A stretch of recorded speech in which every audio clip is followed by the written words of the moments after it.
তওবা কৰিব লাজ লাগে নেকি? তেনেহ'লে কৰক এইকেইটা কাম। হ'ব পাৰে এয়াই তোমাৰ শেষ সুযোগ। গতিকে যেতিয়াই তোমাৰ মনত পূৰ্বৰ কোনো ভুল বা গুনাহৰ কোনো ধৰণৰ অনুশোচনাৰ অনুভৱ হ'ব, লগে লগেই তুমি আল্লাহ তাআলাৰ ওচৰত নিজৰ ভুল স্বীকাৰ কৰি ভৱিষ্যতে তেনে ভুলৰ পুনৰাবৃত্তি নকৰোঁ বুলি তওবা কৰি লোৱা। হ'ব পাৰে এয়াই তোমাৰ শেষ সুযোগ। তওবা কৰিবলৈ কেতিয়াও লাজ নকৰিবা।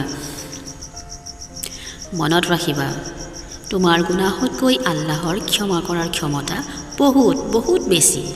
সুবহানাল্লাহ। কেতিয়াবা বাৰু কাৰোবাৰ মনত আঘাত দিছে নেকি?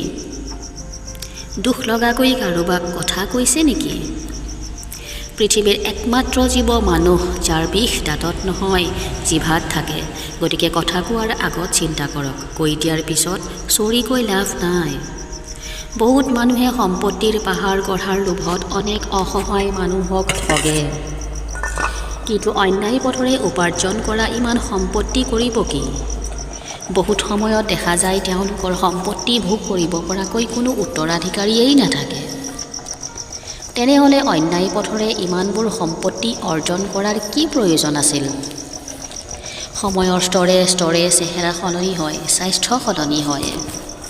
কোনো দিন কি অলপ সময় শান্তিৰে বহি এই বিষয়ে ভাবিছোনে? নিজক কেতিয়াবা সুধিছোনে? পৰকালৰ কথা চিন্তা কৰিছোনে? দুজোখলৈ ভয় কৰিছোনে? তাৰোপৰি বৰ্তমান সময়ত অধিক আৰু নতুন খাদ্যাভ্যাসৰ ফলত নতুন নতুন বেমাৰে দেখা দিবলৈ ধৰিছে। গতিকে আমি টকাৰে কৰিছোঁ কি? যিমানেই দামী খাদ্য নাখাওক কিয়, নিৰ্দিষ্ট সময়ৰ অন্তৰত সেয়া হজম হৈ যায়। তাৰপিছত আকৌ সেই একেই পুনৰাবৃত্তি। ৰন্ধা বঢ়া, খোৱা বোৱা, ধোৱা পখলা, টোপনি যোৱা, সদায় একেই। এই সকলোবোৰৰ মাজত কিন্তু এটা কথা সম্পূৰ্ণ বেলেগ, আৰু সেয়া হৈছে পাপ পুণ্য।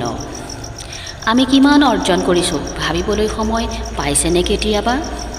কেতিয়াবা সম্পত্তিৰ হিচাপ কৰোঁতে পাপ পুণ্যৰ হিচাপটো কৰি চাইছেনে যে মৃত্যুৰ পিছত কোনে কিমান অংশ আপোনাৰ পৰা ভগাই ল'ব?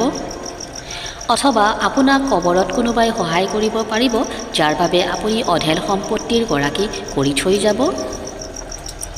আমাৰ আজু ককাসকলেও কিন্তু আমি সদায় কৰি থকা কামবোৰকে কৰি পৃথিৱীৰ পৰা বিদায় হৈ গৈছে, আৰু আমিও যাম।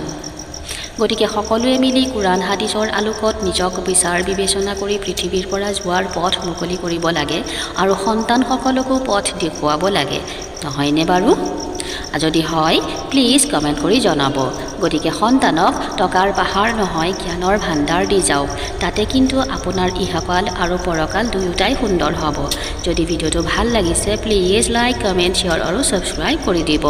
আৰু এনেধৰণৰ নতুন নতুন মটিভেশ্যনেল ভিডিঅ' পাই থাকিবলৈ চেনেলটো ছাবস্ক্ৰাইব কৰি ওচৰতে থকা বেল আইকনটো টিপি দিব। আপোনালোক সকলোকে বহুত বহুত ধন্যবাদ।